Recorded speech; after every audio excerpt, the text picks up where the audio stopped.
आज हम सीखने वाले हैं कार्बोकेटाइन क्या होते हैं, इनका जनरेशन कैसे होता है और कार्बोकेटाइन का नेचर और स्ट्रक्चर ऑफ कार्बोकेटाइन।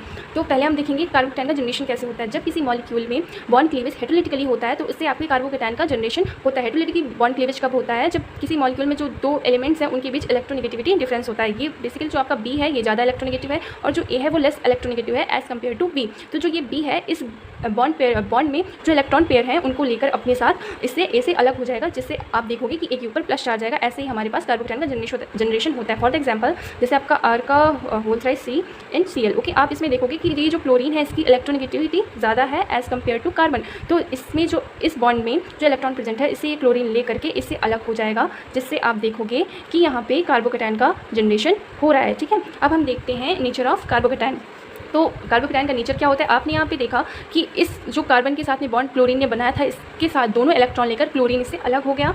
तो यहाँ पर जो कार्बन है इसके पास इलेक्ट्रॉन की कमी हो गई, तो ये इलेक्ट्रॉन डिफिशिएंट इन नेचर होता है। इलेक्ट्रॉन डिफिशिएंट है यानी कि इसे इलेक्ट्रॉन चाहिए, यानी कि ये इलेक्ट्रॉन लविंग है, इसलिए ये किसी भी रिएक्शन में इलेक्ट्रोफाइल की तरह बिहेव करता है। और आप जानते हो इस पर चार्ज आया प्लस का, इसलिए ये एक चार्ज स्पीसीज है। अब हम देखते हैं स्ट्रक्चर ऑफ कार्बोकेटाइन। तो जो आपका कार्बोकेटाइन बनता है यहाँ पे ये sp2 हाइब्रिडाइज्ड होता है एंड एक प्लानर स्पीसीज होता है। ठीक है, एग्जाम्पल के थ्रू हम इसे समझते हैं। जैसे कि आपका ये टर्शरी हैलाइड है।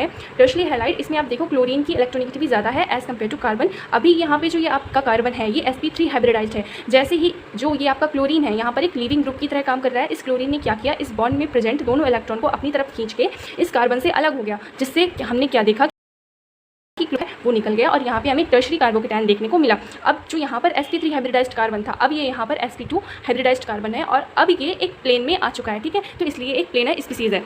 अब देखो ऑर्बिटल के थ्रू यहाँ पर जब ये कार्बन sp3 हाइब्रिडाइज था या उसका एक s था और इसके ये तीन ये p ऑर्बिटल्स थे, जब ये मिक्स हुए यानी कि जब इनका हाइब्रिडाइजेशन हुआ इसमें एक ये एल्किल ग्रुप्स है और ये आपका क्लोरीन ग्रुप इसने बॉन्ड बनाया था इसके साथ मिक्सिंग करके, तो ये sp3 हाइब्रिडाइज्ड कार्बन बना था। ठीक है, अब यहाँ पर जब ये आपका क्लोरीन इससे अलग हो गया तो इसका जो एक p ऑर्बिटल है वो एम्प्टी हो गया यानी कि खाली हो गया। ठीक है, तो यहाँ पर हमें एक sp2 हाइब्रिडाइज्ड कार्बन देखने को मिला। Okay, thank you for watching.